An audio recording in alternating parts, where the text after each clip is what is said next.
이 언제부터 시작하냐가 사실 대치동은 굉장히 이미 연령대가 많이 내려와 있어서 제 얘기가 좀 와닿지 않을 수 있는데 그래도 어쨌든 제가 일선에서 합격을 많이 시켜봤으니까 그 아이들의 시작 시기를 한번 보면은 보통 중학교 여름이 그 본격적인 영재학교 준비 시기입니다. 여기서 또 영재학교와 차이점이 있는 게 뭐냐 하면 서류, 생기부에서 포인트가 있으면 굉장히 점수를 많이 먹고 갈 수 있어요. 안녕하세요. 드림맘입니다. 간단히 소개 좀 부탁드릴게요. 네, 저희 대치동에서 그 CMS 영재관에서 영재학교 준비하는 학생들 가르치고 있는 이장호 원감이고요. 영재학교, 과학고 그리고 자사고 1부까지 같이 준비하고 있습니다. 이거는 진짜 어머니들이 많이 궁금해하세요. 영과고를 들어간다. 그러면 대학 입결은 어떻게 되나 이런 부분하고요. 그리고 의대를 가고 싶은데 여기를 가면 불리하지 않나 이런 우려도 있거든요. 네. 그리고 현장에서 봤을 때 어땠나요?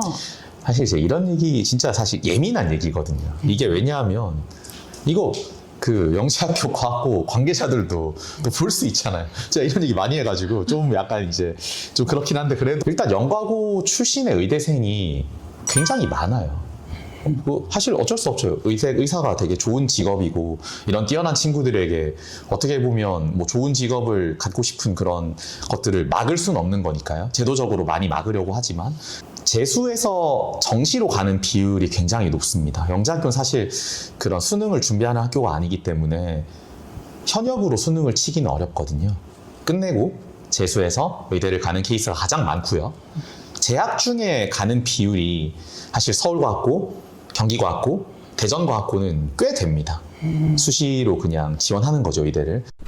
그리고 또 이렇게 보면 뭐 영재학교 과학고를 가는 아이들이 KMO와의 그런 어떤 상관관계를 되게 궁금해하세요. 네. 전에는 꼭 KMO를 해야 한다 이랬는데 요즘에는 굳이 할 필요 없다.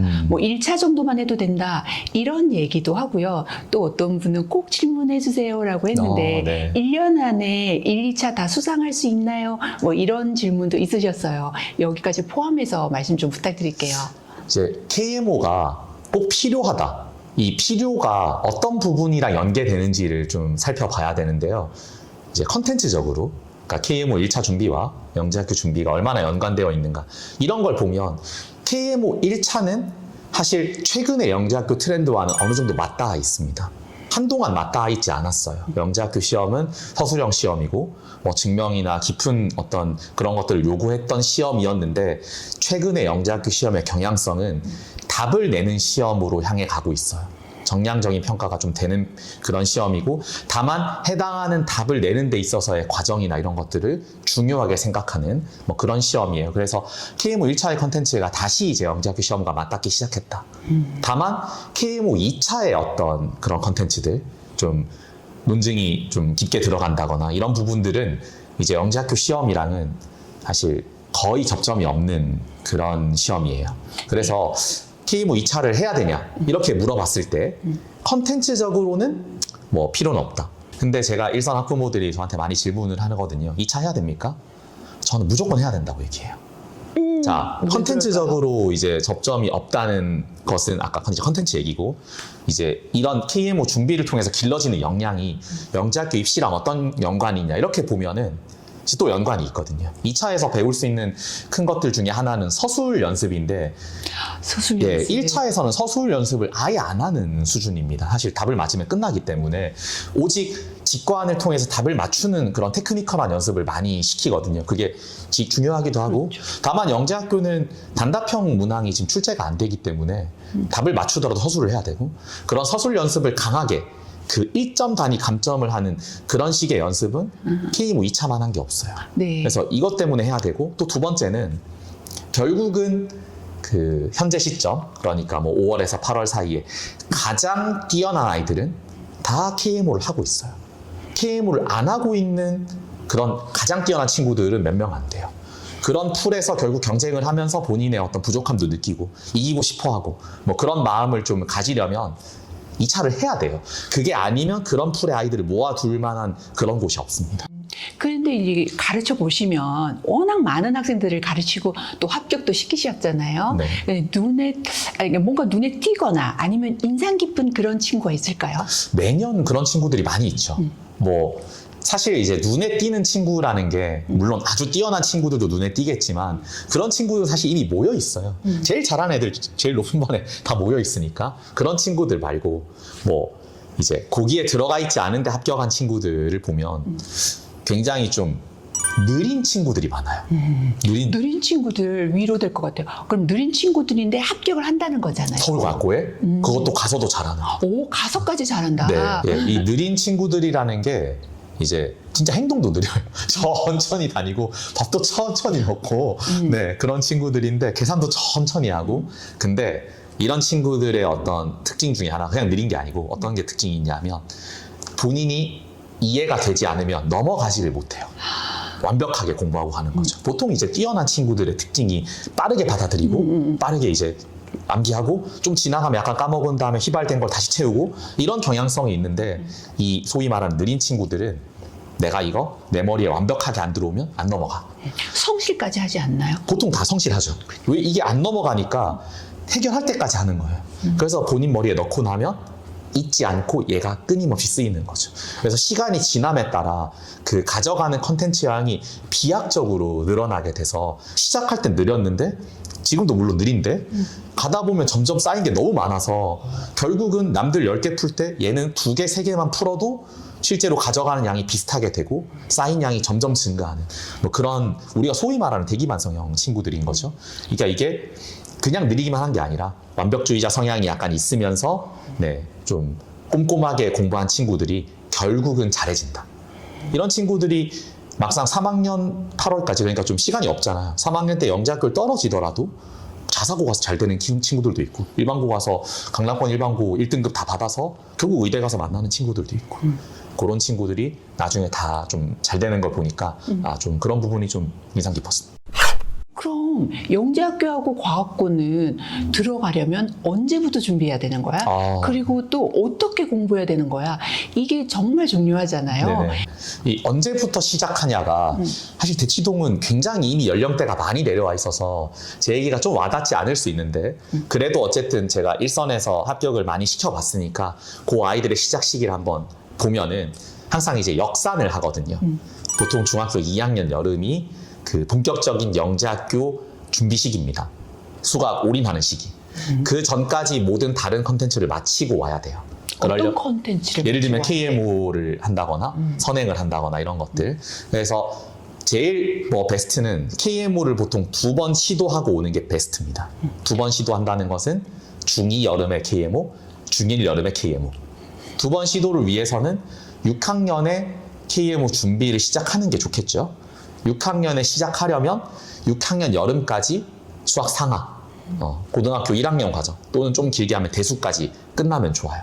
고등학교 1학년 과정과 대수까지는 학원마다 좀 다르지만 보통은 1년에서 1년 한 2개월, 1년 4개월 정도 커리큘럼입니다. 그럼 내려와서 5학년 초까지 중등이 맞춰지는 게 사실은 커리큘럼에 손실 없는 거의 베스트 커리큘럼이에요. 여기서 저희가 이제 합격하는 친구들 보면 사실 KMO 안 하고 온 친구도 있고 또는 뭐 KMO를 더 많이 한 친구도 있고 이러니까 요 시작 시기에 어떤 베리에이션이 약간의 차이가 있는데 이게 물론 학생의 역량에도 많이 좌우되겠지만 아이의 성향이 저는 굉장히 중요하다고 보거든요. 어떤 성향이 중요하냐? 5학년 때 중등 끝내려면 4학년 그 전에 시작해야 되잖아요. 이거 시작하면은 중3까지 쉴 틈이 없어요. 이 아이가 내가 끌고 가는 대로 사실 4, 5, 6학년은 어머님이 끌고 가는 거거든요. 내가 끌고 가는 대로 아이가 잘 받아먹고 좀 잘 따라할 수 있나, 지구력이 있나 이런 걸 좀 봐야 되는데 그렇지 않을 것 같은데 처질까봐 빨리 시작할 수도 있잖아요. 그러면 안 돼요. 그럴 거면은 KMO 한 번 덜 보고 선행 하나 좀 덜 하고 예, 조금 늦게 시작하는 게 오히려 나을 수도 있습니다. 쉽게 합격하는 그런 로얄로드 같은 개념이고요. 여기서 이제 뭐 1년 덜 하고 1년 더 하고의 차이들이 조금씩 뭐 있는 거죠. 과학고는 그럼 어떻게 준비를 하는지 그리고 뭐 어떤 게 주의점이 있는지 이런 좀 중요한 포인트를 좀 잡아주시면 좋을 것 같아요. 네.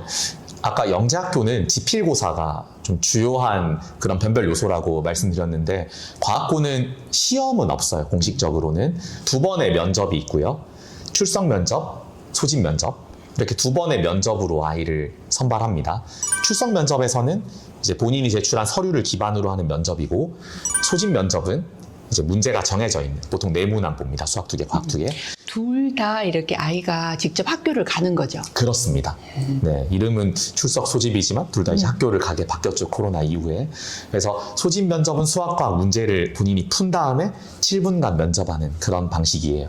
영재학교와의 큰 차이점이 뭐냐 하면 영재학교는 1단계 서류 전형을 평가하잖아요. 그래서 우리 지난주 금요일에 아이들이 떨어지고 붙고 하는데 과학고는 서류만으로 떨어지는 게 아예 없어요. 전형에. 그러니까 서류를 제출하면 일단 그걸 기반으로 100% 출석 면접을 모두 진행합니다. 그러니까 내가 서류 결격이 있던 뭐 하건 본인이 소명할 수 있는 기회가 반드시 주어지는 입시다.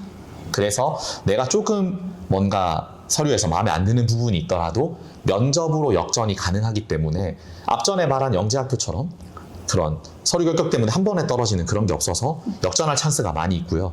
또 그렇기 때문에 서류를 기반으로 하는 면접의 어떤 변별력이 굉장히 크거든요. 그러면 그 면접을 볼 때 주로 어떤 걸 여쭤보게 되나요? 보통 5개로 나눠서 보는데 저희가 생기부와 독서 인성이라고 부르는 전반적인 서류 면접, 그 다음에 수학 자소서 기반 수학 교과, 과학 자소서 기반 과학 교과 이렇게 5개 챕터로 보통 나눠서 저희가 복기를 합니다. 그랬을 때 이제 세종과학고 같은 경우에는 그런 교과 부분, 수학이랑 과학의 교과 영역, 중등 교과 기반으로 하는 질문이 큰 변별 요소가 되는 경우가 많고요. 한성과학고는 전반적으로 변별 요소가 거의 균일한 느낌이에요.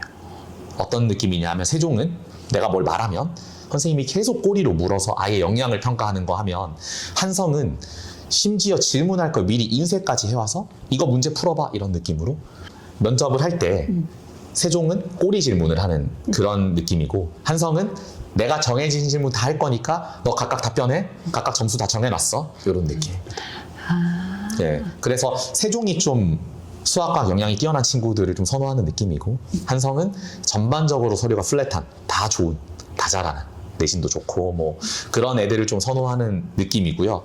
여기서 또 영재학교와 차이점이 있는 게 뭐냐 하면 서류, 생기부에서 큰 포인트가 있으면 굉장히 점수를 많이 먹고 갈 수 있어요. 어떤 포인트인가요? 예를 들면 봉사활동. 코로나 이후에 이 봉사활동의 중요도가 굉장히 낮아졌습니다. 낮아졌어요. 코로나 전에는 봉사 점수를 꼭 채워야 하고 출결 점수처럼 정량화된 점수를 반영했던 그런 요소였는데 코로나 이후에 봉사활동 하기 힘들어졌잖아요. 그래서 그걸 거의 이제 변별 요소로 안 보고 있어요. 했나 안 했냐 뭐 별 차이도 없고 그렇기 때문에 유의미한 봉사활동을 한 친구들에 대한 평가가 굉장히 올라갔습니다. 그래서 우리가 이제 봉사활동이라는 게 보통은 다 일회성이거든요. 지금 보시는 어머님들도 생각하시겠죠. 봉사활동할 시간도 없잖아요. 근데 그 사이사이에도 어떤 친구는 매달 한 번씩 봉사활동을 간 친구들이 있어요. 생기부에 매달 한 번씩 찍으면 2학년까지 하면 20개가 넘어요. 그런 식으로 정기적으로 봉사활동 간 내용이 한 줄 써 있으면 면접 때 그 내용을 5분 이상 물어보고 그것 때문에 최종 합격한 케이스도 많이 있습니다. 그래서 저는 이미 사실 얘기 드렸지만 2학년에 오는 친구가 많아서 봉사활동으로 뒤집는 게 어차피 안 돼요. 이미 늦었잖아요. 중1 3월부터 하시면 좋아요. 왜냐하면 중학교 생기부만 제출되기 때문에 중학교 생기부에 들어가는 시점부터 꾸준히 했다는 것만 녹이면 사실 되거든요. 근데 하다 보면 보통은 또 거기서 보람도 찾고 하기 때문에 저는 봉사활동 한 달에 한 번 정도 약간 무슨 박물관 가는 느낌으로 꼭 체험을 계속 꾸준히 시키면 그 자체가 큰 스펙이 되어서 입시에 일종의 영재학교 쓰더라도 과학고 보험 같은 그런 느낌으로 가져갈 수 있지 않을까 강력 추천합니다. 부모님께 끝으로 말씀드릴 게 있을까요? 제가 좀 T라 가지고 공감하는 얘기를 잘 못 드리긴 한데 그래도 어쨌든 좀 건조한 정보들을 사실 많이 전달 드리거든요. 어머님은 아이는 이제 어리니까 어머님이 중심을 잡고 진행하셔야 되기 때문에 좀 주관적인 그런 생각보다는 좀 보이는 지표들을 잘 보시는 게 중요할 것 같고 지표를 통해서 우리 애가 이렇다 평가라기보다 아까 말씀드린 아이의 성향을 파악해서 우리 아이가 지금 이걸 하면 먹힐까 안 먹힐까 아이가 지금 이걸 원하는가 제가 어머님들한테 많이 드린 얘기가 아이한테 물어보세요 이런 얘기를 진짜 많이 하거든요. 어머님이 판단을 하시기 전에 아이한테 너 이거 하고 싶니?